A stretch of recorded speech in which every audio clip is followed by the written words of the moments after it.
Welcome करते हैं उसके पवित्र स्थान के ऊपर जो यहाँ पे उसका तख्त लग चुका है।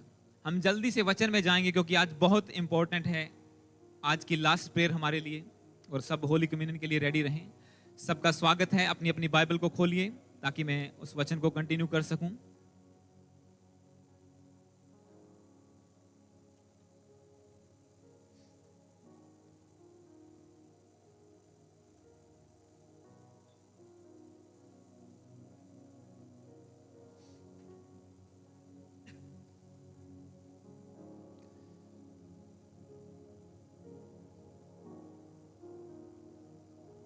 हालेलुया।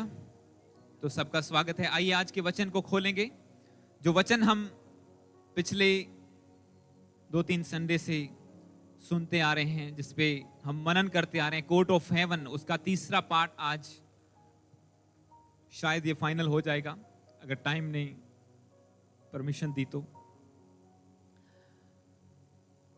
थर्ड पार्ट में हम जाएंगे। आपने सुना और समझा कि जैसे स्वर्ग में, जैसे धरती पर अदालतें होती हैं, कोर्ट्स होते हैं जहां से हमें न्याय मिलता है, हमारे केस सॉल्व होते हैं, उसी तरह से आपको मैंने वचन में से बताया कि स्वर्गीय अदालत, जिसका न्याय करता, जिसका जज परमेश्वर खुद है, वो सिंहासन लगाता है न्याय करने के लिए।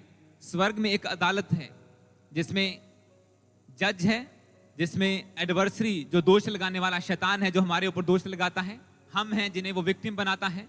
परमेश्वर का लॉ है, उसका कानून है, उसका एक लॉयर परमेश्वर ने हमें दिया, जो पवित्र आत्मा, जो लास्ट संडे मैंने आपको प्रीच किया कि परमेश्वर का आत्मा पैराक्लिटी, जो इब्रानी भाषा का शब्द है, ग्रीक भाषा का, एक ऐसा मददगार जो लीगल प्रॉब्लम में आपकी सहायता करे, लीगल डिफिकल्टी में तुम्हारे साथ खड़ा रहने वाला एडवोकेट जो परमेश्वर ने दिया।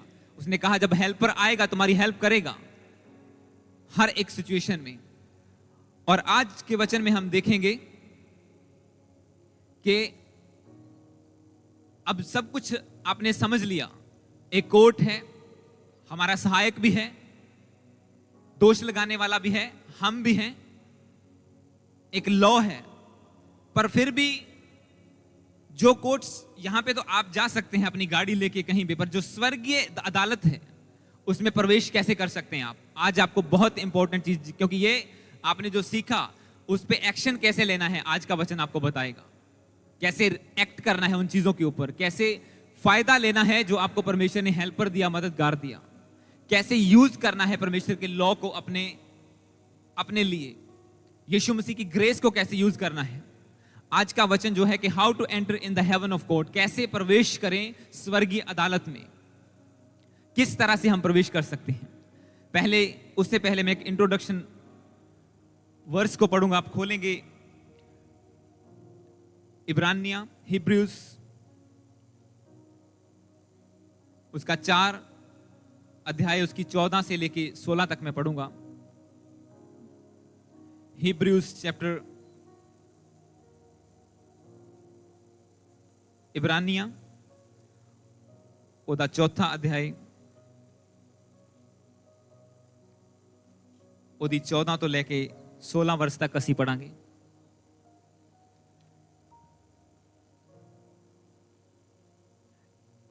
इब्रानियों हिंदी में और इंग्लिश में हिब्रूज चैप्टर 4 वर्स 14 से लेके 16 तक।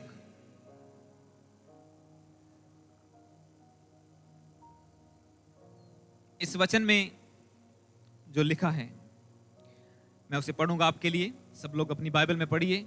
इसलिए जब हमारा ऐसा बड़ा महायाजक जो स्वर्गों से होकर गया है, अर्थात परमेश्वर का पुत्र यीशु, तो अब हम अपने अंगीकार को दृढ़ता से थामे रहें, क्योंकि हमारा ऐसा महायाजक नहीं जो हमारी निर्बलताओं में हमारे साथ दुखी ना हो, वरन वह सब बातों में हमारे समान परखा तो गया तो भी निष्पाप निकला।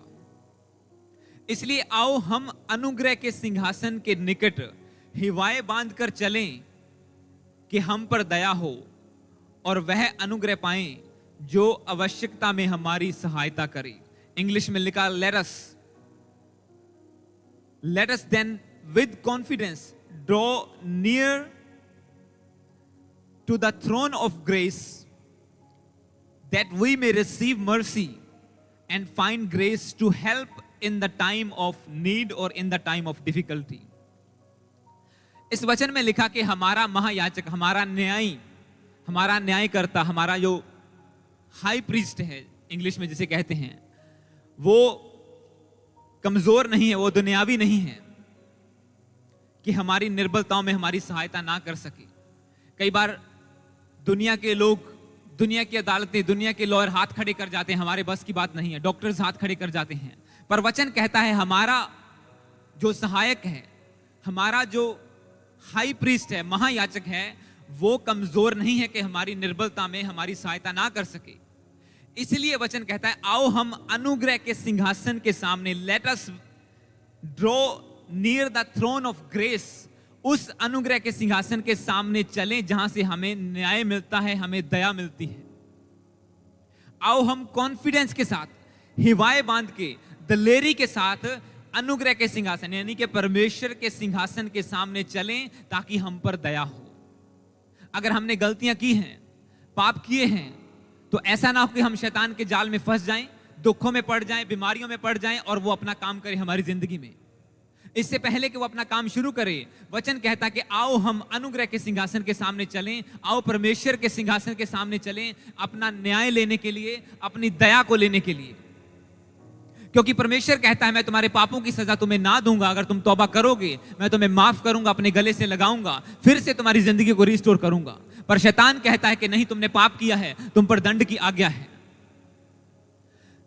कौन अपने वचन में, अपने मकसद में कामयाब होगा, यह डिपेंड करता है हमारा एक्शन क्या है। जब हम गलती करते हैं, जब हमें कुछ समझ नहीं आता, तब हम दुनिया की बातों में लग जाते हैं, शैतान के जाल में फंस जाते हैं कि अब तो तेरा कुछ नहीं बनेगा, तूने पाप कर लिया, अब परमेश्वर तुझसे नफरत करता है, तू वहां पे जा ही नहीं सकता। पर वचन ये कहता है कि वो इतना निर्बल नहीं है कि हमारे पाप के कारण उसकी सामर्थ खत्म हो जाए, हमारी गलती के कारण यीशु मसीह की सामर्थ खत्म हो जाए और वो हमें माफ ना कर सके, हमें फिर से रिस्टोर ना कर सके। उसका वचन कहता है इसलिए आओ हम अनुग्रह के सिंहासन के सामने जाएं, दया के सिंहासन के सामने जाएं, ताकि परमेश्वर की दया को हम प्राप्त करें जो हमारी निर्बलताओं में हमारी सहायता करती है। हालेलुया।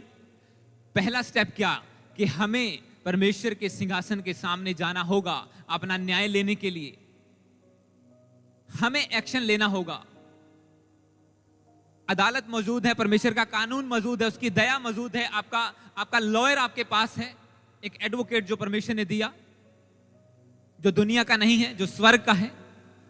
क्योंकि स्वर्ग की अदालत में केस को फाइट करने के लिए आपको स्वर्गीय लॉयर चाहिए, स्पिरिचुअल रियल में जाना पड़ेगा, आपको जाना पड़ेगा उस जगह पर जहां पे परमेश्वर का सिंहासन है। अब क्वेश्चन ये पैदा होता है कि हम जाएं कैसे?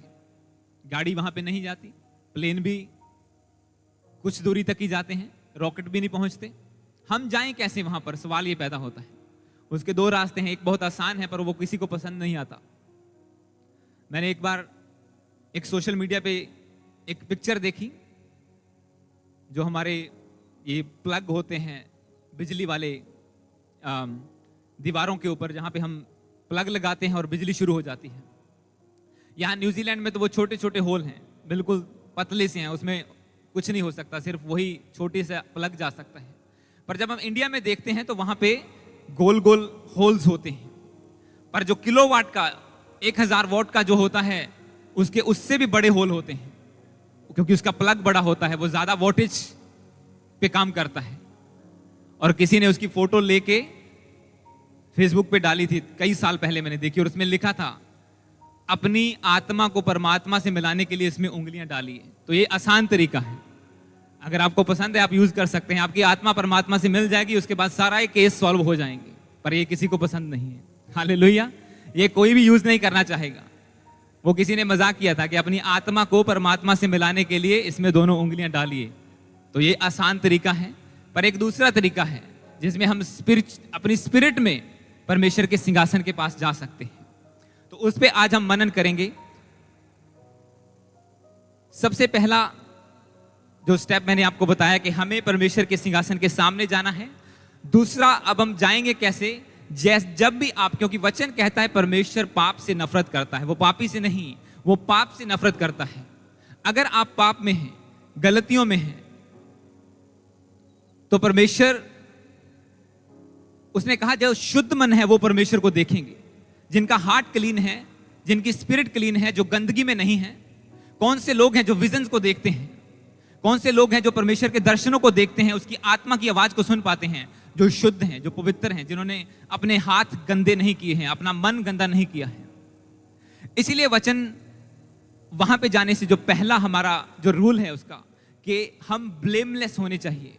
You must be blameless before entering into the court of haven.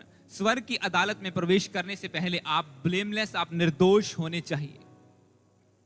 आप निर्दोष होने चाहिए, ताकि परमेश्वर के सामने जब आप आ जाएं तो जो आपका विरोधी, जो आपका अपोजिशन है, वो आप पे दोष ना लगा सके कि इसने ये पाप किया, इसे सजा मिलनी चाहिए। अब हम हर रोज की जिंदगी में पाप करते हैं। ऐसा कोई दिन नहीं जिसमें हमसे गलती ना होती हो, चाहे वो हमारे लिए पाप ना हो। परमेश्वर की नजर में झूठ बोलना पाप है, निंदा करना, दिल में जेलसी रखना, सब कुछ पाप है। किसी के बारे में गलत सोचना वो पाप है। और एक पापी बंदा परमेश्वर के सामने जब जाता है तो शैतान उसके ऊपर दोष लगाता है कि इसने पाप किया, इसे सजा मिलनी चाहिए। पर हमारे पास रास्ता है। वचन में लिखा, हमारा महायाजक निर्बल नहीं कि हमें हमारी निर्बलताओं में, कमजोरियों में हमारी सहायता ना कर सके। चाहे आप कितने भी कमजोर क्यों ना हो, यीशु मसीह हर प्रॉब्लम में आपकी सहायता कर सकता है, हर एक मुसीबत से आपको निकाल सकता है। इस वचन को आगे बढ़ाने के लिए तो पहला आपने लिखा, या जो लिखते हैं, कि आपको परमेश्वर के सिंहासन के सामने न्याय के लिए जाना होगा। दूसरा, आप ब्लेमलेस होने चाहिए, आप निर्दोष होने चाहिए। इस वचन के लिए हम खोलेंगे पहला यूहन्ना 1 उसकी 6 से 7 तक। पहला यूहन्ना, जॉन नहीं, पहला यूहन्ना, जो लास्ट में आपको पत्री मिलती है, यूहन्ना दी पत्री पंजाबी दे विच, ओदा 1 चैप्टर 6 तो 7 तक। पहला यूहन्ना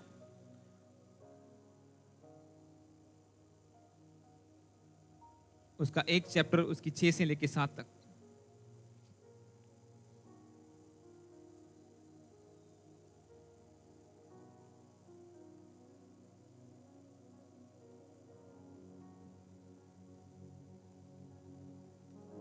पहला यूहन्ना उसकी 1 की 6 को मैं पढ़ूंगा। 1 जॉन चैप्टर 1 वर्स 6 से लेके 7 तक मैं पढ़ूंगा। इसमें लिखा है, यदि हम कहें कि उसके साथ हमारी सहभागिता है और फिर अंधकार में चलें, तो हम झूठे हैं और सत्य पर नहीं चलते। यदि जैसा वह ज्योति में है, वैसे ही हम भी ज्योति में चलें, तो एक दूसरे से सहभागिता रखते हैं, संगति रखते हैं। और उसके पुत्र यीशु का लहू हमें सब पापों से शुद्ध करता है। एक और वचन को पढ़ेंगे इसी के साथ, इब्रानिया उसका 12 चैप्टर उसकी 24, जो पहले हमने खोला था, हिब्रूज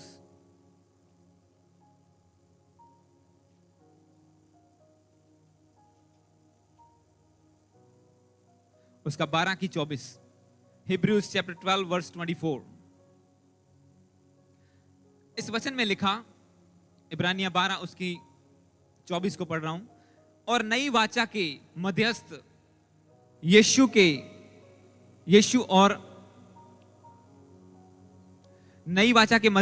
यीशु और छिड़काव के उस लहू के पास आए, जो हाबिल के लहू से उत्तम बातें बोलता है।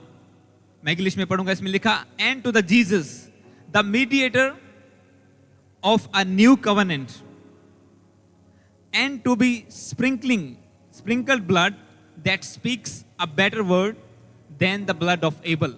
अब ये 2 वचन मैंने आपके लिए पढ़े हैं कि कैसे हम ब्लेमलेस हो सकते हैं परमेश्वर के सामने, कितना निर्दोष ਅਸੀਂ हो सकते हैं प्रभु के सामने अगर ਅਸੀਂ पाप कर बैठे हैं, गलती कर बैठे हैं। तो वचन में लिखा है कि यीशु मसीह का लहू हमें सब पापों से शुद्ध करता है। क्या उसने 1 लिखा, 1 से 2 से या 3 से या 100 से?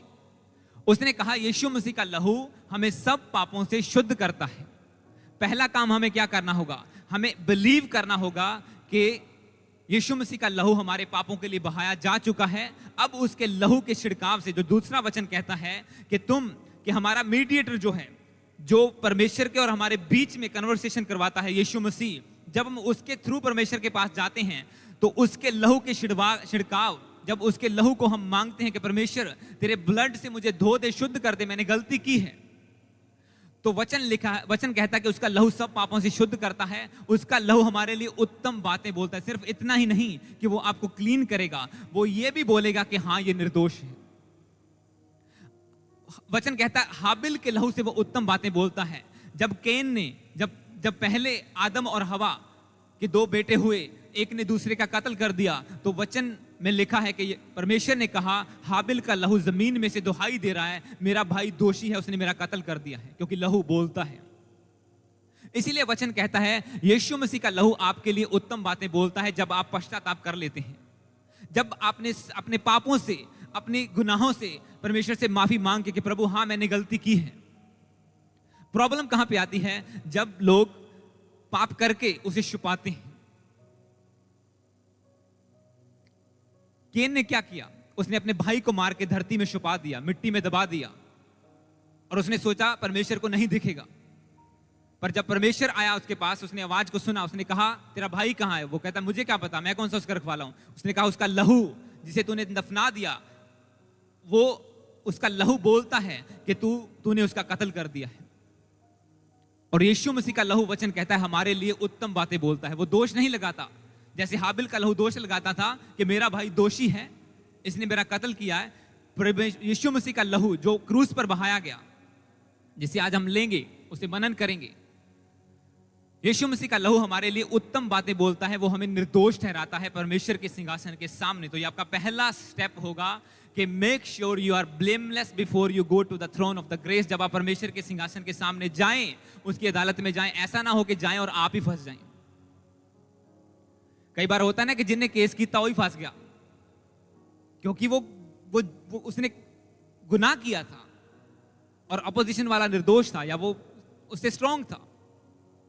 ऐसा ना हो कि दया लेने जाएं और दोष सच्चा निकले, हम दोषी निकलें और हम पर सजा हो।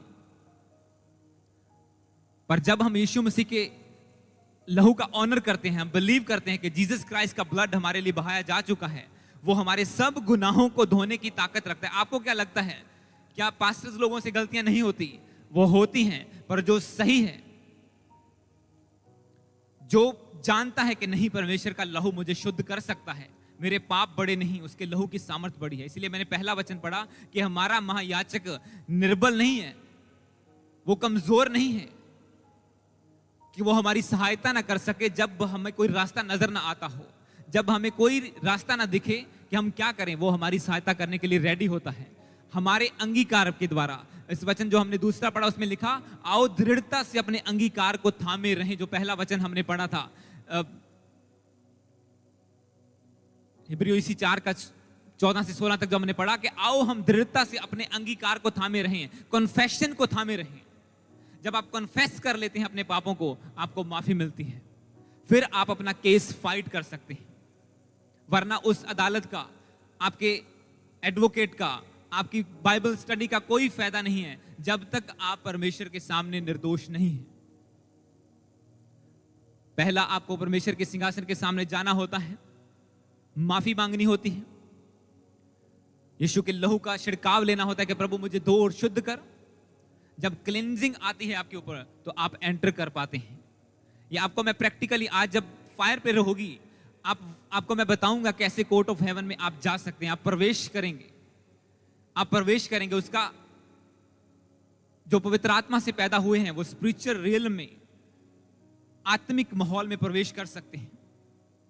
अगले वचन को हम पढ़ेंगे। और तीसरा जो अभी हमारा स्टेप है, उसके अब एंटर करें कैसे, ये आपको तरीका बता दिया। अब आपकी क्लींजिंग हो गई, आप निर्दोष बन गए, आपके अंदर दृढ़ता आ गई, हिवाय आ गया, स्ट्रेंथ आ गई कि परमेश्वर, आप कॉन्फिडेंस हो गए कि नहीं, अब प्रभु मुझे शुद्ध कर चुका है, अब मैं परमेश्वर के सामने निर्दोष हूं। अब अगर शैतान मेरे ऊपर दोष लगाएगा, मुझे मारने की कोशिश करेगा, मुझे उजाड़ने की कोशिश करेगा, वो कामयाब नहीं होगा। अब मैं अपने केस को परमेश्वर के सामने फाइट करूंगा। तो मैंने आपको बताया पहला तरीका जो मैंने फनी वे में बताया, पर बहुत सारे लोग मरने के बाद वहां जाते हैं। हर एक बंदे को न्याय सिंहासन के सामने खड़ा होना होता है। हर एक धर्म इस बात को बताता है कि जब आप मर जाते हैं आपका न्याय होता है। पर क्रिश्चियन वो लोग हैं जो बिना मरने के परमेश्वर के सामने जा सकते हैं। वो बिना मरे हुए स्पिरिचुअल रेल में जा सकते हैं, परमेश्वर के साथ बात कर सकते हैं, उसकी आवाज को सुन सकते हैं, पवित्र आत्मा के साथ बात कर सकते हैं। वो एंटर कर सकते हैं कोर्ट ऑफ हेवन में without going through the death, क्योंकि आप पहली मृत्यु से पार हो चुके हैं। यीशु मसीह ने कहा जिसने बपतिस्मा ले लिया वो मृत्यु से पार होकर जीवन में प्रवेश कर चुका है। आप ऑलरेडी डेड हो चुके हैं। आप शरीर में मर के आत्मा में जी उठे हैं। अब आप आत्मा में के द्वारा, पवित्र आत्मा की सामर्थ्य के द्वारा अपनी स्पिरिट को परमेश्वर की स्पिरिट से कनेक्ट कर सकते हैं। जब आप बैप्टाइज होते हैं तो उसकी एक शर्त है, जब आप बपतिस्मा लेते हैं तो, क्योंकि बिना बैप्टाइज हुए, बिना यीशु मसीह को उद्धारकर्ता ग्रहण किए हुए इन बातों पे एक्शन नहीं ले सकते। प्रार्थना एक ओनली तरीका है। Prayer is the only way, जो तीसरा मैं आपको पॉइंट बता रहा हूं, prayer is the only way to enter into the heaven of God. प्रार्थना एक लौता, सिर्फ एक ही तरीका है। आप किसी तरीके से, कोई महंगी टिकट लेके, कोई प्लेन के द्वारा नहीं जा सकते, कोई रॉकेट के द्वारा नहीं जा सकते। सिर्फ प्रार्थना के द्वारा ही आप परमेश्वर के सिंहासन के सामने जा सकते हैं, उसके स्वर्गीय चीजों को विजिट कर सकते हैं, अपने केसों को परमेश्वर के सामने रख सकते हैं, उनका सॉल्यूशन ले सकते हैं, सिर्फ प्रार्थना के द्वारा। अब कैसे, हम देखेंगे इसे वचन में। मत्ती 18 उसकी 18 से लेके 20 तक मैं पढ़ूंगा। मैथ्यू चैप्टर 18, मैं जल्दी कर रहा हूं सारे पॉइंट को कवर ताकि आज हम लेट ना हो। सब जन खोलेंगे मत्ती उसका 18, उसकी 18 से लेके 20 तक। मैथ्यू चैप्टर 18 वर्स 18 से लेके 20 तक इस वचन में लिखा, मैं आपके लिए पढ़ूंगा। यीशु मसीह ने कहा, मैं तुमसे सच सच कहता हूं कि जो कुछ तुम पृथ्वी पर बांधोगे वह स्वर्ग में बंधेगा, जो कुछ तुम पृथ्वी पर खोलोगे वह स्वर्ग में खुलेगा। फिर मैं तुमसे कहता हूं कि यदि तुम में से 2 जन पृथ्वी पर किसी बात के लिए एक मन होकर मांगें तो वह मेरे पिता की ओर से जो स्वर्ग में है उनके लिए हो जाएगी। क्योंकि जहां 2 या 3 मेरे नाम में इकट्ठा होते हैं वहां मैं उनके बीच में होता हूं। यीशु मसीह ने कहा, जो तुम धरती पे बांधोगे मैं स्वर्ग में वो बन जाएगा। जो तुम 19 में लिखा, फिर मैं तुमसे कहता हूं कि यदि तुम में से 2 जन पृथ्वी में किसी भी बात के लिए एक मन होकर उसे मांगे तो वह मेरे पिता की ओर से जो स्वर्ग में है उनके लिए हो जाएगी। कैसे हो जाएगी? वो स्वर्ग में है, आप धरती पर हैं, कैसे हो जाएगी? ऐसा कैसे पॉसिबल हो सकता है? आपकी आवाज इतनी ऊंची तो नहीं है कि स्वर्ग तक पहुंच सके। उसने कहा, जहां मेरे नाम में 2 जन भी इकट्ठे हो जाएंगे तो हेवन उनके लिए खुल जाएगा, उनकी आवाज स्वर्ग तक पहुंचेगी। जो बंदा घुटनों पे आके प्रार्थना करना शुरू कर देगा, जो कुछ वो धरती पे बांधेगा वो स्वर्ग में उसका इफेक्ट होगा, स्वर्ग से उसके लिए रिलीज होगी चीजें। जो तुम धरती पे बांधोगे वहां बन जाएगा, जो धरती पे खोलोगे वहां खुल जाएगा। आप प्रार्थना के द्वारा एक मन होके यीशु मसीह के लहू के छिड़काव को लेके शुद्ध होके परमेश्वर के सामने उपस्थित हो सकते हैं, अपनी प्रेयर रिक्वेस्ट को वहां पहुंचा सकते हैं। जो चीज आपको नहीं पसंद, परमेश्वर मेरी लाइफ में ये घटी, ये गरीबी, ये बीमारी मुझे पसंद नहीं है, मैं चाहता हूं ये बंद जाए, मेरी लाइफ में एंटर ना करे। परमेश्वर का आत्मा कहता है, यीशु मसीह ने कहा कि ऐसा ही तुम्हारे लिए हो जाएगा। मेरा पिता जो स्वर्ग में है, 19 को मैं पढ़ता हूं। फिर मैं तुमसे कहता हूं कि यदि तुम में से 2 जन पृथ्वी में किसी बात के लिए एक मन होकर उसे मांगे तो मेरे पिता की ओर से जो स्वर्ग में है उनके लिए हो जाएगी। इंग्लिश में लिखा, it will be done them for them by my father in heaven. स्वर्ग से आपके लिए वो इंतजाम होगा जो आप धरती पर मांगेंगे। प्रार्थना में जब आप होंगे, अब ऐसा कैसे पॉसिबल है हम धरती पर प्रार्थना करें और काम स्वर्ग में हो जाए? मैंने आपको पिछले वचनों में बताया, जो आपकी लाइफ के ऊपर घटता है, जो अय्यूब की लाइफ में हुआ, उसका रीजन यह था कि स्वर्ग में उसके ऊपर दोष लगाने के लिए शैतान पहुंचा। परमेश्वर के सामने स्वर्गदूत उपस्थित हुए और वचन में लिखा शैतान भी उनके बीच में था। उसने दोष लगाया कि ये तेरा इनकार कर देगा अगर तू इससे धन संपत्ति, इसकी दौलत ले लेगा तो। और उसे अलाउ किया गया, उसे टेम्प्ट करने के लिए, उसकी परीक्षा करने के लिए, और अय्यूब का सारा कुछ उजड़ गया। पर उजड़ा कैसे? उसने कोई गलती नहीं की। जो स्वर्ग से खुला उसकी धरती में खुला, जो स्वर्ग से रिलीज हुआ उसकी लाइफ में आया। वो परमेश्वर का डर मानता था, सच्चाई से चलता था, स्वर्ग से आशीषें उसकी लाइफ में ऐड होती जा रही थी। और जैसे स्वर्ग में उसके ऊपर दोष लगा, उसका सारा कुछ उजड़ गया, बच्चे भी नहीं बचे, कुछ भी नहीं बचा। क्यों? जो कुछ हेवन में आपके लिए डिजाइन होता है वो आपकी लाइफ में धरती के ऊपर होता है। पर आप अपनी लाइफ को रीडिजाइन कर सकते हैं प्रार्थना में बैठ के। स्वर्ग से क्या आपके लिए आएगा ये आपकी प्रेयर के ऊपर डिपेंड करेगा। जब आप प्रार्थना करेंगे, वचन में लिखा कि जो कुछ तुम मांगोगे मेरा पिता जो स्वर्ग में है तुम्हारे लिए वैसा ही कर देगा, तुम्हारे लिए वैसा ही हो जाएगा। अब कैसे ये पॉसिबल है? पढ़ेंगे अगले वचन को, डैनियल चैप्टर 10 वर्स 12 से लेके 14 तक। दानियल उसका 10 अध्याय उसकी 12 से लेके 14 तक पढ़ूंगा। दानियल 10 की 12 से लेके 14 तक।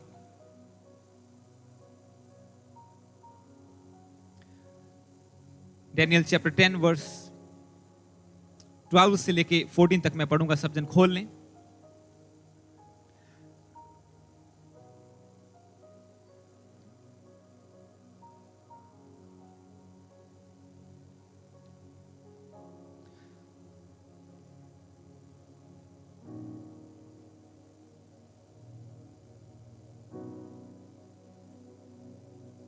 इस वचन में लिखा, फिर उसने मुझसे कहा, हे दानियल मत डर, क्योंकि पहले ही दिन जब तूने समझने बूझने के लिए मन लगाया और अपने परमेश्वर के सामने अपने आप को दीन किया, उसी दिन तेरे वचन सुन लिए गए और मैं तेरे वचनों के कारण आया हूं। फारस के राज्य का प्रधान 21 दिन तक मेरा सामना किए रहा, परंतु मिकाएल जो मुख्य प्रधानों में से है वह मेरी सहायता के लिए आया, इसलिए मैं फारस के राजाओं के पास रहा। और अब मैं तुझे समझाने के लिए कि अंत के दिनों में क्या तेरे लोगों की दशा क्या होगी, क्योंकि जो दर्शन तूने देखा है वह कुछ दिनों के बाद पूरा होगा। यहां पे जो कन्वर्सेशन चल रही है ये दानियल के बीच में और एक स्वर्गदूत के बीच में, ये दो इंसानों की बात नहीं है। ये दानियल जो एक इंसान था, स्वर्गदूत जो परमेश्वर की ओर से आया था, उन दोनों की आपस में बात चल रही है। जब दानियल को एक बहुत बड़ा विजन आया कि मुझे अपने देश की हेल्प करनी है, अपने लोगों को छुड़ाना है जो बंधुआई में पड़े हैं, तो दानियल फास्टिंग में चला गया। वचन में लिखा उसने सुख देने वाली चीजें हैं, ना अपने बदन पे तेल मला, ना कुछ सुगंधित वस्तु लगाई, ना कुछ अच्छा खाया। सैक्रिफिशियल लाइफ में चला गया, प्रार्थना करने लगा, प्रार्थना में बैठ गया। और एक दिन स्वर्गदूत उसके सामने आके खड़ा हो गया। वो प्रार्थना करता रहा, पर एक दिन स्वर्गदूत आया और स्वर्गदूत ने उसे आके क्या बताया? उसने कहा जब पहले ही दिन, वो 21 दिनों तक प्रार्थना कर रहा था। जब इसी चैप्टर को आप शुरू से लेके पढ़ते हैं 10 को, तो वहां पे लिखा कि दानियल 21 दिनों तक प्रार्थना करता रहा। 21 डेज की प्रेयर में, रेगुलर प्रेयर में, विदाउट सीजिंग, बिना कट ऑफ हुए, बिना उठे, वो प्रार्थना में लगा रहा। और वचन में लिखा एक स्वर्गदूत उसके पास आके कहने लगा कि हे दानियल, जब पहले ही दिन तूने प्रार्थना की थी, तेरी प्रार्थना स्वर्ग तक पहुंच गई थी और मैं वहां से भेजा गया, रिलीज किया गया तेरी हेल्प करने के लिए कि जिन बातों को तू नहीं समझ रहा, मैं आके तुझे समझाऊं, तुझे बुद्धि दूं, तुझे नेक्स्ट लेवल का विजन बताऊं कि इस विजन पे काम कैसे करना है। पर उसने कहा एक प्रॉब्लम आ गई। जब मैं स्वर्ग से निकला तो रास्ते में शैतान के दूतों ने मुझे रोक लिया। उसने कहा फारस के राज्य का 13 में लिखा, फारस के राज्य का प्रधान 21 दिन तक मेरा सामना करता रहा। तेरी प्रार्थना का उत्तर तो स्वर्ग से आ गया था, पर रास्ते में एक प्रॉब्लम आ गई। फारस के राज्य का प्रधान यानी कि वहां पे जो डेविलिश एंजल, जो शैतान का दूत, क्योंकि आपको मैं सब चीजें समझा चुका हूं, मैं दोबारा नहीं जाऊंगा कि हेवंस 3 हैं, धरती के ऊपर शैतान का, परमेश्वर का। और जैसे ही परमेश्वर स्वर्ग से रिलीज करता है चीजों को, रास्ते में जहां पे प्रिंसिपैलिटीज ऑफ डार्कनेस, जहां के शैतान का राज्य है, वहां पे चीजें रुकती हैं। आपकी प्रार्थनाओं का आंसर वहां पे स्टॉप हो सकता है। ऐसा दानियल के साथ हुआ। जैसे ही वहां पे एंजल उसके लिए रिलीज किया गया, उसने कहा 21 दिन तक वो स्वर्गदूत, शैतान का दूत मुझे रोके रहा और मैं तेरे पास नहीं पहुंच सका। आप सोचो, अगर डैनियल 5 दिन प्रार्थना करके, हफ्ते की प्रार्थना करके कहता यार कुछ बांधा तो है नहीं, छड्डो। आज का विश्वासी 1 घंटा प्रार्थना करके सोचता यार कुछ फील नहीं हो रहा, छड्डो पर उठिए। और ख्वाब बड़े बड़े, ऐसा हो जाए वैसा हो जाए। प्रॉब्लम बड़ी है, प्रार्थना 15 मिनट की, 15 मिनट में कुछ भी नहीं होता, आपका फोकस भी नहीं लगता, इधर उधर की चीजें ही। 1 घंटे में तो गर्म होता है जो रियल क्रिश्चियन है, 1 घंटे में तो गर्म होता है वो जब प्रार्थना में बैठता है। और डैनियल ने हिवाए नहीं छोड़ा, जैसा हमने पहले वचन में पढ़ा, आओ हम कॉन्फिडेंस के साथ परमेश्वर के सिंहासन के सामने जाएं। डैनियल कॉन्फिडेंस में रहा कि नहीं, परमेश्वर मेरे उत्तर को भेजेगा। जिसने मुझे शेरों के मुंह से बचाया, राजा से बचाया, लोगों से बचाया, वो मुझे मेरी प्रार्थना का उत्तर भेजेगा। वो 21 दिन तक प्रार्थना करता रहा। 21वें दिन क्या हुआ, एक स्वर्गदूत उसके सामने आके खड़ा हो गया और उसने कहा कि एक डेविलिश एंजल ने मुझे रोका, पर तेरी प्रार्थना इतनी स्ट्रांग थी कि परमेश्वर ने जो एंजल्स का हेड है मिकाइल, उसको भेज दिया मेरी हेल्प करने के लिए। परमेश्वर एक के बाद एक एंजल को रिलीज कर सकता है आपके लिए, अगर आप प्रार्थना में बैठ के जो स्वर्ग में, जो धरती पे आप देखना चाहते हैं, अपनी आशीषों को रिलीज करेंगे धरती के ऊपर। आप प्रार्थना में बैठे रहेंगे जब तक मिले ना। उसने कहा खटखटाओ तो तुम्हारे लिए खोला जाएगा। जब आप प्रेयर में खटखटाते रहेंगे दरवाजा परमेश्वर का कि प्रभु मैं इस ब्लेसिंग को लिए बिना नहीं उठूंगा, तो परमेश्वर आपके लिए, चाहे उसे एंजल, चाहे प्रधान एंजल, चाहे हेड ऑफ एंजल, चाहे कितने भी एंजल्स भेजने पड़े, लोगों को बदलना पड़े, सरकारों के रूल्स बदलने पड़े, परमेश्वर आपके लिए वो करके हटेगा जब आप प्रार्थना से नहीं हटेंगे तो। क्योंकि परमेश्वर कमजोर नहीं है। उसने लिखा हमारा महायाजक कमजोर नहीं है कि यार ये तो सरकार का रूल है, ये तो बदल ही नहीं सकता। वो बदल देता है सब कुछ। जब डैनियल की प्रार्थना हुई तो इसके बाद सरकार में भी मूवमेंट आई, उस टाइम की गवर्नमेंट में भी मूवमेंट आई, उसमें भी बदलाव आया। कैसे हुआ? जब वो बैठा, जब उसने स्वर्ग से चीजों को रिलीज किया, परमेश्वर के सिंहासन के सामने अपनी प्रार्थना को पहुंचाया, बैठा रहा, अड़ा रहा और खड़ा रहा, और उसकी प्रेयर रिजल्ट लेके आई। और इतना बड़ा रिजल्ट कि वो तो ऊंचा हुआ ही हुआ, वो तो उसका पद, उसका लेवल तो उस राज्य में ऊंचा हुआ ही हुआ, पर परमेश्वर का राज्य भी वहां पे फैला। वो लोग भी सच्चे परमेश्वर का डर मानने लगे। वो बोलते थे कि इस डैनियल में पवित्र परमेश्वर का आत्मा रहता है, क्योंकि वो हर चीजों को सॉल्व करने वाला था। कैसे? प्रार्थना के द्वारा। और हम 15 मिनट की प्रार्थना से ज्यादा नहीं पहुंच सकते। कल हमारी टीम मीटिंग थी, 5 घंटे पता नहीं कैसे बीत गए। 12:30 से लेके 4:30, 5:30 बजे तक, 5:30 हम फ्री हुए। क्यों? क्योंकि जब आप इकट्ठे होते, उसने कहा जहां 2 जन मेरे नाम में इकट्ठे होंगे मैं उनके बीच में मौजूद होऊंगा। जो तुम वहां पे खोलोगे वो स्वर्ग से खुलेगा, जो एक मन होके तुम धरती पे बांधोगे वो स्वर्ग में, मेरा पिता जो स्वर्ग में है तुम्हारे लिए वैसा ही कर देगा। वो करने के लिए रेडी है क्या? क्या हम रेडी हैं प्रार्थना करने के लिए? क्या हम रेडी हैं उसे रिसीव करने के लिए? क्या हम अपनी कैपेबिलिटी को दिखाते हैं कि परमेश्वर मैं अपने आप को सरेंडर करता हूं, समर्पित करता हूं तेरी इच्छा को पूरा करने के लिए। एक और वचन को मैं पढ़ूंगा, फिर हम जल्दी से इसे फिनिश करेंगे। हमें प्रार्थना में जाना बहुत जल्दी, क्योंकि आज की प्रेयर बहुत जरूरी है। लूक उसका 22 chapter, the gospel of look का उसका 22 चैप्टर, उसका 31 और 32 को हम पढ़ेंगे। लूक चैप्टर 22 वर्स 31 से लेके 32 तक।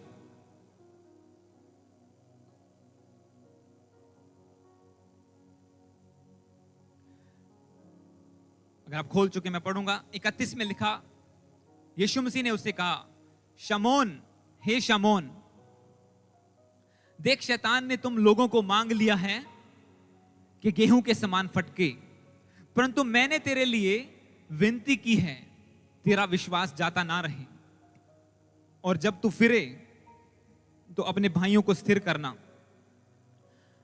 उसने उससे कहा, हे प्रभु, तेरे साथ बंदी गृह जाने पर मरने के लिए भी तैयार हूं। मैं सिर्फ 31 और 32 पर फोकस करूंगा कि इसे मैं इंग्लिश में पढ़ूंगा, GNT ट्रांसलेशन में, द गुड न्यूज ट्रांसलेशन में। इसमें लिखा, यीशु मसीह ने कहा, Simon Simon, listen. Satan have received the permission to test you. Satan has received the permission to test all of you, to separate the good from the bad, as a farmer separates the wheat from the chaff. But I have prayed for you, Simon, that your faith will not fail. And when you turn back to me, you must strengthen your brothers. यीशु मसीह ने कहा, Simon, जब ये last time पे उनकी conversation चल रही थी, यीशु मसीह ने कहा, साइमन, हे शमौन, शैतान ने तुम लोगों को प्रताड़ित करने के लिए, तुम्हें दुख देने के लिए, तुम्हारा टेस्ट लेने के लिए परमिशन ले ली है. इंग्लिश में लिखा, Satan has received the permission to test all of you. जितने चेले थे यीशु मसीह के, आप सोचो वो उसके साथ रहे थे, वचन को जानते थे, यीशु मसीह की आज्ञा चलते थे, सेवा करते थे, पर फिर भी उनके ऊपर यीशु मसीह ने कहा, तुम्हारे ऊपर परीक्षा आने वाली है, क्योंकि डेविल ने परमिशन ले ली है कि तुम्हारा टेस्ट ले. वो इसलिए होने जा रहा है ताकि बुरा जो है वो बैड से, वो गलत से अलग हो जाए. अगली लाइन में लिखा, so that to separate the good from the bad, बुराई से भले को, तुम में से जो करप्ट लोग हैं, जो बुरा है वो भले से अलग हो जाए, जो भला है वो बुरे से अलग हो जाए. टेस्ट आता है एक चर्च में, एक क्रिश्चियन की लाइफ में, जब हमारा ग्रुप होता है या एक चर्च होता है, ताकि परमेश्वर गलत चीजों को, गलत जो चीजें होती हैं उन्हें सेपरेट कर सके, जो अच्छी हैं वो निखर आए. वचन कहता है, जो तूड़ी है वो जल जाएगी आग में, पर जो सोना है वो और भी खरा निकल आएगा. और यहां पे यीशु मसीह खुद कह रहे हैं कि मैंने तेरे लिए प्रार्थना की है. और हम सोचते हैं बिना प्रार्थना के प्रॉब्लम सॉल्व हो जाएगी, सिर्फ पास्टर हाथ रख देगा सब कुछ सॉल्व हो जाएगा. जो आपको आंसर परमेश्वर ने आपकी प्रेयर के द्वारा, आपकी डेडिकेशन के द्वारा देना है, दुनिया की कोई ताकत उसे आपकी झोली में नहीं डाल सकती. जब परमेश्वर आपको टेस्ट करके आपको अच्छा बनाना चाहे, आपको स्ट्रॉन्ग करना चाहे, यीशु मसीह ने कहा कि I have prayed for you so that you do not lose the faith. Yeshu Masih ने ये नहीं कहा कि मैंने प्रार्थना कर दी है, कोई नहीं, हुन टेस्ट नहीं होना, हुन शैतान नहीं होना तेरे नेड़े. यीशु मसीह ने कहा वो आएगा, टेस्ट आना ही आना है, पर मैंने तेरे लिए प्रार्थना की है कि तेरे अंदर स्ट्रेंथ बनी रहेगी, तू उसे ओवरकम कर पाएगा, तू चैलेंज से निकल पाएगा. और सिर्फ तू अकेला ही नहीं निकलेगा, तू जब मेरी ओर मुड़ेगा तो दूसरे चेलों को भी तू स्ट्रेंथ देगा. और पतरस उनकी लीडरशिप में हुआ बाद में, हालांकि वो यीशु मसीह से मुकर गया था, पर टाइम आने पर उसने तौबा की, बोला परमेश्वर मैं पश्चाताप करता हूं. यीशु मसीह के सामने रोया, यीशु मसीह उसके सामने आए, यीशु मसीह ने उससे कहा कि ठीक है, तेरे लेवल को फिर से मैं तुझे देता हूं. और बाद में वो पतरस कलीसिया की अगुवाई करने वाला बना. ये वचन यीशु मसीह के पूरे हुए वहां पे कि जब तू फिर से मेरे पास. आप सोचो, प्रभु यीशु मसीह को पता था ये मेरा इनकार करेगा. अगले वचन में उसने कहा, प्रभु मैं तो तेरे लिए मरने के लिए भी तैयार हूं. प्रभु ने कहा तू आज ही मेरा इनकार करेगा, आज रात को, कल सुबह तो मेरा इनकार कर देगा. प्रभु को पता था टेस्ट आने वाला है, पर प्रभु ने क्या कहा? उसने कहा मैंने तेरे लिए प्रार्थना की है. यीशु मसीह ने खुद कहा I have prayed for you so that you do not lose the faith. तेरा हौसला खत्म ना हो. प्रेयर आपको स्ट्रेंथ देती है. वो टेस्ट जो आना है वो तो आना ही आना है, उसे कोई नहीं रोक सकता. चाहे आप कितने धर्मी हैं, वचन कहता है धर्मी पर भी परीक्षा आएगी, पापी पर भी आएगी. पापी गिर जाएगा, धर्मी खड़ा रहेगा. वो फिर से निकल आएगा उस परीक्षा से और दुगनी सामर्थ, दुगने मसा के साथ आएगा. प्रार्थना आपको पावर देती है, स्ट्रेंथ देती है. सिर्फ उसके थ्रू जाने के लिए नहीं, आपको स्ट्रेंथ देती है आगे बढ़ने के लिए. दूसरों को आप सिर्फ उस चीज के थ्रू ही नहीं जाएंगे, आप उसे जीत लेंगे जो आपका चैलेंज होगा. आप सोचो गोलियत इतना बड़ा था, दाऊद छोटा सा था, पर क्योंकि वो हर टाइम जंगलों में बकरियां चराता, परमेश्वर की वर्शिप करता रहता था, उससे प्रार्थना करता रहता था, उसके साथ उसका मन लगा हुआ था, इसीलिए जिस गोलियत से राजा डर रहे थे, जिस गोलियत से बड़े बड़े सिपाही सेनापति डर रहे थे, वो बिना हथियार लिए उसके सामने खड़ा हो गया और उसने कहा आज ही मैं तेरे सर को काट दूंगा, तेरे धड़ से अलग कर दूंगा. और वैसा ही हुआ उसकी लाइफ में. वो सिर्फ बचा ही नहीं गोलियत से, उसने उसे जीता भी, उसे काट भी गिराया. आपको परमेश्वर की प्रार्थना, आप जब प्रेयर करते हैं आपको इतनी स्ट्रेंथ देता है परमेश्वर, आप सिर्फ चैलेंज में से निकलते ही नहीं कि चलो बाच बाच के निकल गए. आप उसे मार भी गिराते हैं ताकि वो फिर से आपके सामने सर ना उठा सके। आज मान लो किसी को कोई सीरियस प्रॉब्लम आई, बीमारी आई, उसने प्रार्थना की, अनॉइंटिंग रिसीव की और वो बीमारी खत्म हुई। अब आगे को वो बीमारी उसे छूने नहीं पाएगी। अगर आएगी भी उसे पता है मैं इसे गिरा सकता हूं, और वो खुद अपने लिए नहीं, वो दूसरों के लिए भी प्रार्थना करने वाला बन जाएगा, क्योंकि उसके पास हिम्मत होगी। प्रार्थना आपको स्ट्रेंथ देती है। परमेश्वर ने कहा मैंने प्रार्थना की तेरे लिए ताकि तेरी हिम्मत ना जाती रहे, तेरा फेथ, तेरा विश्वास कमजोर ना हो, तू बना रहे। ये चैलेंज तो आएगा, टेस्ट तो होगा, पर तू इसमें से निकल जाएगा। और जब तू निकलेगा तो फिर से मेरी ओर मुड़ेगा और तू सबको भी स्ट्रेंथ देगा। तू अपने आप ही नहीं, तू दूसरों को भी हिम्मत तू ही देगा। और पतरस लोगों के बीच में खड़ा होकर फिर प्रचार करता था, चेलों को अगुवाई करता था कि परमेश्वर ने मुझे तुम्हारा लीडर होने के लिए चुना है, आओ हम ऐसे परमेश्वर का काम करें, ऐसे प्रभु का काम करें। किसके द्वारा? प्रार्थना के द्वारा। हालेलुया। तो ये आज आपने जो सीखा है,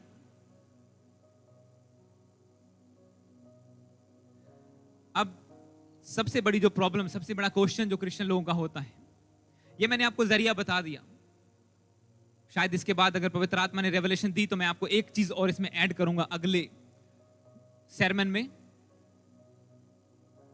जो एक चीज और बाकी है।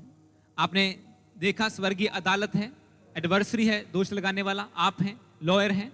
अब आपने सीख लिया कि आपने फाइट कैसे करनी है, प्रभु के सिंहासन के सामने जाना कैसे है, निर्दोष कैसे बनना है, फाइट कैसे करनी है, कैसे खोलना है चीजों को, कैसे स्वर्ग से आप चीजों को रिलीज कर सकते हैं, जैसे डैनियल ने किया। वो बैठ गए।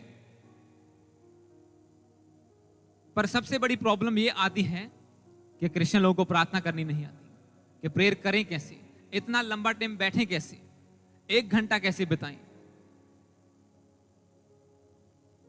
तो उसके लिए मैं आपको एक वचन देता हूं, लास्ट वर्स को हम पढ़ेंगे। Book of Romans chapter 8 verse 26। रोमियो 8 ओदा 26 और 27 નું आप पढ़ेंगे।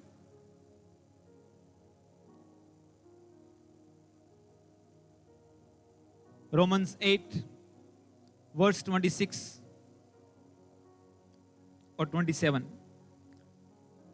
इसे मैं पढ़ूंगा। रोमियो 8 ओदा 26 तो लेके मैं पढ़ांगा। इस वचन में लिखा, इसी रीति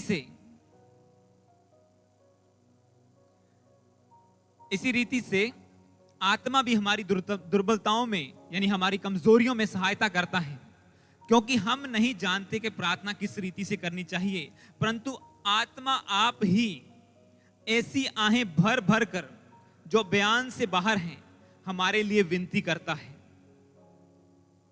और मनों का जांचने वाला जानता है कि आत्मा की आत्मा की इच्छा क्या है, क्योंकि वह पवित्र लोगों के लिए परमेश्वर की इच्छा के अनुसार विनती करता है। मैं इसे इंग्लिश में पढ़ूंगा। इसमें लिखा, likewise the spirit help us in our weakness, for we do not know how what to pray for as we ought, but the Spirit himself intercedes for us with groaning too deep for words, and he who searches hearts knows what is the mind of the Spirit, because the Spirit intercedes for the saints according to the will of God. परमेश्वर की इच्छा क्या है? तो वचन आपको यह बताता है कि अगर आपको प्रार्थना करनी नहीं आती, आपको पवित्र आत्मा की सहायता मांगनी होगी। यीशु मसीह ने कहा, मैं ऐसा हेल्पर तुम्हें दूंगा जो हर एक चीज में तुम्हारी सहायता करेगा, हर एक एरिया में आपकी हेल्प करेगा, वो सब बातों को तुम्हें सिखाएगा। जब आप पवित्र आत्मा की संगति में जाते हैं तो आपको पता भी नहीं चलता कि ये प्रेयर आपने कैसे कर ली, क्योंकि वचन कहता है हम नहीं जानते कि कैसे प्रार्थना करनी चाहिए, परंतु आत्मा आप ही हमारे अंदर से आहें भर भर कर जो बयान से बाहर हैं हमारे लिए विनती करता है। तो आपको सरेंडर करना होगा परमेश्वर के सामने कि प्रभु, पवित्र आत्मा मेरी सहायता कर, मैं प्रार्थना करना नहीं जानता, और आप बिलीव करना, आपको ऐसी प्रेयर करनी आएगी जो बाइबल स्टडी करके करने वाले भी नहीं कर सकते। बाइबल स्टडी करने वाले बुरी बात नहीं है, वो फेल हो सकता है, पर जो प्रार्थना आपको पवित्र आत्मा डायरेक्ट सिखाएगा वो कभी फेल नहीं होगी आपकी। वो भूल सकता है अपनी स्टडी को, पर परमेश्वर का आत्मा तुम्हारे अंदर, इसमें लिखा कि वो बयान से जो बाहर है, जो शब्दों में आप नहीं बता सकते कि मेरे से ऐसी प्रार्थना हुई, जैसे कल हुई हमारी मीटिंग में, उसे शब्दों में बयान नहीं किया जा सकता कि हमारे साथ ये हुआ, क्योंकि परमेश्वर का आत्मा ऐसी प्रार्थना करवाता है। अगर आप कमजोर या प्रार्थना करनी नहीं आती, आज आपको पवित्र आत्मा की सामर्थ्य से भरना होगा, आपको स्पिरिट से भरना होगा, और वो आपकी हेल्प करेगा। और आज परमेश्वर आपकी सहायता करेगा, पवित्र आत्मा आपकी हेल्प करेगा। हम होली कम्युनियन लेंगे, यीशु के लहू उसके बदन में सहभागी होंगे। जिन्होंने बपतिस्मा लिया उसे ले सकते हैं, प्रभु को अपना जीवन दिया है। और उसके बाद आज आप देखेंगे आप कैसे स्पिरिचुअल रेल में एंटर करते हैं। आप वाकई जो मैंने आपको बताया, आज आपको एक्सपीरियंस आप करेंगे इन चीजों को। आप देखेंगे हेवन के सामने अपने आप को जाते हुए, आप देखेंगे परमेश्वर के तख्त को, उसके सिंहासन को लगे हुए, आप उसके सामने खड़े हैं। आप रोशनी को देखेंगे, आप हो सकता है बहुत सारे पानी को देखें, आप फायर को देख सकते हैं जो परमेश्वर के सिंहासन के नीचे रहती है। सब कुछ आप देख सकते हैं। जब आप आज प्रार्थना में जाएंगे तो आप उस स्पिरिट में एंटर कर जाएंगे, एक शिफ्ट आएगा आपकी स्पिरिट में, और आपको पता चलेगा कि ये कितना सच्चा है ये वचन। और फिर आप बांध सकते हैं उन चीजों को, अपनी प्रेयर को परमेश्वर के सामने रख सकते हैं, और वो 100% रिजल्ट लेके आएगी। Hallelujah, God bless you. Prabhu bless करे आप सबको। आइए हम प्रार्थना में जाएंगे, अपने पैरों पे खड़े हुए। सब जन होली कम्युनियन के लिए रेडी करें, टीम होली कम्युनियन बांटेगी। उससे पहले आप प्रार्थना करें परमेश्वर के सामने, अपने आप को दीन करें, नमन करें।